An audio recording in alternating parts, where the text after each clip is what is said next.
Yo, what's going on, everybody? So Boruto episode 125 is done and in the books, and this was an episode that, while it's very easy to say that this is the conclusion of the arc, this is more like the final episode before what we can inevitably call the conclusion. And I gotta say, man, like, I have very mixed emotions about the fact that this arc is over. It's definitely run its course, but you know, as somebody who wanted to see more Sasuke action, having Sasuke show up at the end of the episode to briefly battle against Urashiki, that was something that I felt was a missed opportunity. It was a missed opportunity, but yeah, at the same time, I totally get why the animators did decide to go this route, and I did love the idea that the Jougan made its return in the Boruto series after not showing up for a while, and I'll touch on that later on in the review, but I want to focus right now just on the Sasuke part of it, and the reason why that was a little disappointing, and yet at the same time why it was totally believable, is you had all this build up towards Sasuke searching for Urashiki, and then when the arc opens up 5 episodes ago, at the end of the episode, you see that Urashiki was able to push a healthy Sasuke to the point where Sasuke was getting caught off guard. And so I was expecting Sasuke to come back. I was really looking forward to that. And so I understand why they went that route, because Sasuke just opening up the space-time dimension, like I've talked about in numerous other videos, just teleporting himself requires a lot of chakra. And when you go back to Naruto manga, when Sasuke first got that ability and he was in Kaguya's dimension, when he was trying to open up portals in Kaguya's dimension, the whole time Naruto was fighting Kaguya, Sasuke was trying to open up those portals, and it was draining even more chakra from him. So I like the fact that they kept that consistent. And when Sasuke shows back up after making Urashiki basically run with his tail between his legs, because Sasuke to his credit, Sasuke came in with a Chidori running right through his sword, and he was about to cut this dude's head off. Like, I love this version of Sasuke. I really love this version of Sasuke because, again, he goes for the most efficient way to get rid of the problem. Like, there's still darkness that lingers inside of this dude. So I do like that part of that character, but Urashiki runs away, and that's when Sasuke grabs his Rinnegan and he's complaining about the fact that he's run out of chakra. And so I do like that because, again, we're seeing, okay, there are limits to the power, and most importantly, they're keeping consistent with what was introduced earlier on. Because I think a lot of people forget, like, Sasuke has a high reserve of chakra. He's got insane chakra levels, not insane like, say, having a 9-tailed fox stealed inside of you, but he has more than enough chakra to be able to use a Rinnegan. And the jutsu that Sasuke uses, even though he's got perfect chakra control, the jutsu that Sasuke uses, hands down, require a lot of chakra. Now, moving on to the other part of the episode, basically the Boruto and Urashiki part, I also did enjoy this aspect here,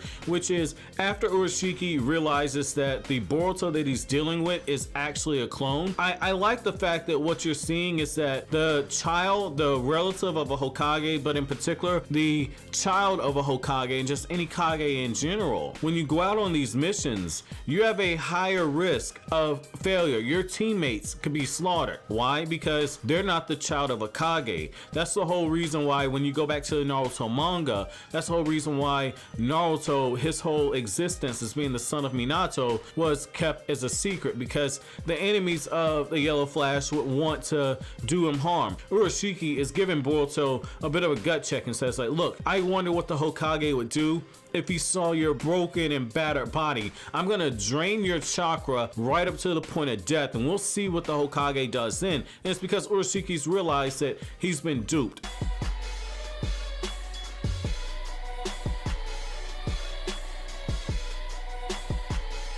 And I did like the fact that they've essentially had Boruto use the knowledge that he does know about the Hyuga clan to essentially try and attack Urashiki from his blind spot, because the Byakugan does have a very small window of a blind spot. So I did like that. I did like the fact that Boruto is trying to find the range and distance of Urashiki's Byakugan and trying to stay outside of that range when they're playing the hide and seek. So I like the little small things you get there. I also like the fact that when Shinki, after giving Mirai Sara Sarutobi and giving Sai the one tails. I did like the fact that Shinki shows back up. The only thing is, it's like I would have liked some type of answer when Shinki is going in there, whether or not it's just a small passing line telling us how long it took him to run from the border of the land of fire back to where he's at. Because when you look at where we were, I know that there was a map, but we didn't actually see the map. I would have liked to have seen where exactly in correlation they were to the land of fire. I know that bridge is basically the quickest route, but it's one of those things like I would like to know how far, and it's really just for time reasons. Because I mean,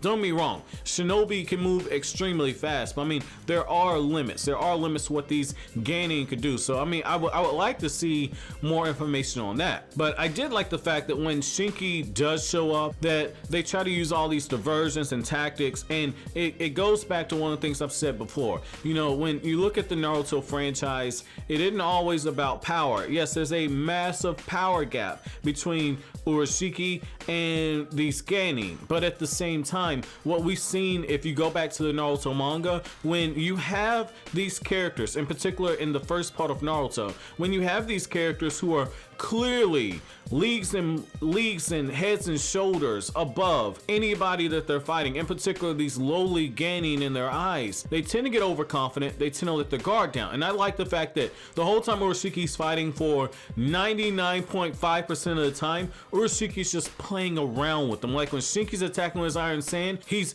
smiling. He's smiling. It's a game. And when he does use his Rinnegan to teleport, what I did like about the fact is that you still see him with that smug and arrogant expression on his face. Like when Boruto uses his lightning style chakra, Urashiki isn't having none of it. He's playing around. Even when he's swinging his fish hook at him, he's still playing with them. It's almost like this. It's almost like saying this is a creature that's playing with his prey before he actually devours it. So I did like that aspect there. I did like that because when Boruto does land a hit on him, right, Urashiki says, ouch, I didn't expect that. But at the same time, he didn't have any real damage. He basically got a black eye. That was it. Boruto's Jougan amped Rasengan was enough to give this dude a black eye. So I mean, it's one of those things where you have to look at it and say they definitely stood no reasonable chance at being able to defeat this guy. And it's because of that massive power gap. It's because of the experience. But the only reason why Boruto was even able to land that hit is, again,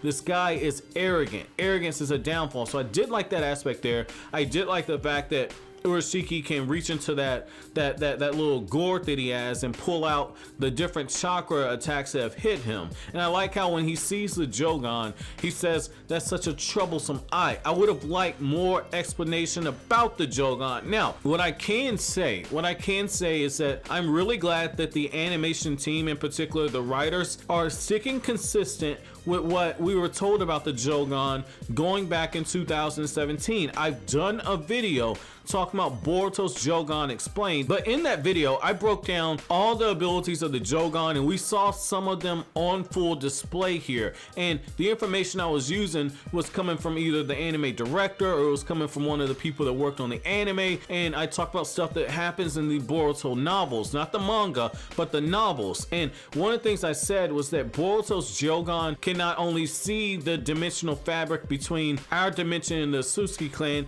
but Boruto's Jougan can eventually access those dimensions, and that its sensory skills and capabilities, when fully matured, are going to be beyond what Naruto can do with this QB chakra mode being able to sense. And I like the fact that they're starting to develop that, because the Jougan needs to be further explored in the anime. In the manga, we're getting information about the Karma Seal. The anime needs to be talking about the Jougan. So I did like that part there. I did like the fact that Urashiki, when he does see Boruto's Jougan, his guard goes up a little bit, but he's still playing around. And again, it's only when this dude has his guard down that these Ganin were able to land small attacks on him. And what I really would like to see, I really would like to have seen Boruto use his vanishing Rasengan. That was something that I felt like probably could have fit better into the situation, given the fact that it essentially goes away. And with a character like this who's so arrogant, not being able to see that attack, that's something that I thought would have been cool. But at the same time, I get it, because he's got his Rinnegan, and the Rinnegan can allow you to see chakras of color like the Sharingan. So I do understand why they didn't do that part, because again, he could have just followed it. But You could have had that moment when he used it when Boruto Sei was fighting him when he had his Byakugan activated. So, I mean, this is one of those things where they did leave some stuff on the table, but given the fact that they basically catered this episode around Boruto's Jougan, and it kind of ties back to what happened when Urashiki was talking to Toneri. Urashiki tells this man, like, hey, I know you did something to that Hyuga clan woman's child. I know you did something to her. Now he knows exactly what happened. So maybe the next time when this guy shows up, we could potentially have him have more interactions with Toneri, because yes, Toneri's sealed away, but there's no clear answer as to whether or not Urashiki can have any type of interaction with him. So I mean, I thought this was cool. I did like the fact that when Sasuke shows up, that Urashiki shows yet another ability of his Rinnegan. So one ability is that this dude can teleport using space-time jutsu. Looks like the other ability he has is to flat out vanish. So that kind of fits into the theory I've had, saying that Urashiki is more of a scout, because his abilities are in line with that of a scout, being able to fight from long distance while having to reveal yourself, being able to vanish and disappear, and now being able to access different dimensions via the teleportation. So I like the fact that, again, the anime is fleshing out a few things. I just wish that if they were gonna do this, if they're gonna have Sasuke in this arc, you don't need to tease us, okay? I get the idea of having all the focus being on Boruto and his generation. I totally get that, because in the Naruto series, when you go back to the first part of the story, and hell, just the Naruto series in general, we heard all this talk about how powerful Kakashi was, and yet when you go back and watch those Naruto movies, when you watch the early part of Naruto, all the huge action scenes we got were focused around Naruto's generation. Kakashi only got to do a little bit. Even the Kakashi versus Zabuza stuff, the fight was very brief. We saw Kakashi play a few mind games, we saw Kakashi whip out a few jutsu, and then that was essentially it. He was chakra drained after that, and it took him several days to recover his chakra. Like Kakashi, as Naruto's generation got more powerful, Kakashi and the other Jonin were gradually being able to fight for longer periods of time, because the whole purpose is to focus on the new generation and not so much on the older generation. I just wish that we could have given Sasuke a bit more time to fight. I get the idea of having off-screen fights where Sasuke, when we first see him, he's gasping and breathing really heavily. There's a Matarasu flames all over the place. It leaves more to the imagination. But given the fact that we haven't seen these characters fight in a while, I know they probably want to save that for something a little more epic, but I feel like that's something that we could have used. That could have given this arc a greater pop, because even when you have Naruto, when he finds out his son was playing decoy, Naruto's about to go right to the scene, and then Sasuke shows up. I mean, it's one of those things where I kind of wish they gave us just a little taste of these characters fighting, but I also understand why they didn't do that. And I did like the fact that even Shikamaru jumps to the conclusion that, okay, we don't know what's going on with Urashiki, but he's clearly after the tailed beast. We need to have a 5 Kage summit. We need to further explore this threat. And I like the fact that, you know, you have Shikaku in the Hidden Leaf Village staying with Naruto, and I like the fact that they're talking about having that 5 Kage summit. And this, again, this is just me maybe jumping to conclusions, but there was a meeting of the Kage in the Shikamaru Shinden novel, so I'm really curious to see if we're gonna have something maybe come after the adaptation of the Majina Bandits, because the Shikamaru Shinden novel takes place, if I'm not mistaken, a little after the Majina Bandits arc. So I mean, I would like to see maybe some stuff like that incorporated in that arc, because they're clearly mixing in a few things, because like the abilities of Boruto's Jougan that they were displaying in this episode, being able to see the dimensions and see them actually forming, that was stuff that, yes, the anime teased it, but the details they showed us was stuff that was greatly dived into in the Boruto Naruto Next Generation's novel. So I mean, I'm interested. I'm interested to see that, because again, they're showing more of those scenes. Like when you go back to when Sumiri's summoning, the new summoning was opening up that portal. Boruto, the sensations that he was describing in the anime and the sensations he was describing in that book, they line up. So I mean, I'm curious to see where that's gonna kind of be going forward. And one final thing I gotta say is I do know about the special that's gonna be airing that Masashi Kishimoto did request, because this is the 20-year anniversary of when Naruto was first published in Weekly Shonen Jump, and essentially you got Naruto and Boruto, they're going to be interacting as children. I mean, I'm gonna review those, obviously. I'm kind of excited by it, but at the same time I'm not, because I would like to get more story progression. And so this is a fan service moment. I really feel like even though this would have stretched the animation team to its limits, even though this would have happened, I would have liked this to maybe have been a movie, maybe have been something that they worked on over the past year, and we get something like that, because I think it is time for a Boruto movie. But I'll talk about that later on. But my episode question for you guys is, what are your thoughts about the Jougan finally showing back up, and what are your expectations for Boruto's Jougan now that all of a sudden Boruto does know he has a dojutsu and someone else other than himself does know about it? But as always, guys, if you like anything I had to say, don't forget to comment, rate, subscribe, and share. Thank you so much for watching all the way to the end. Have an awesome day, guys.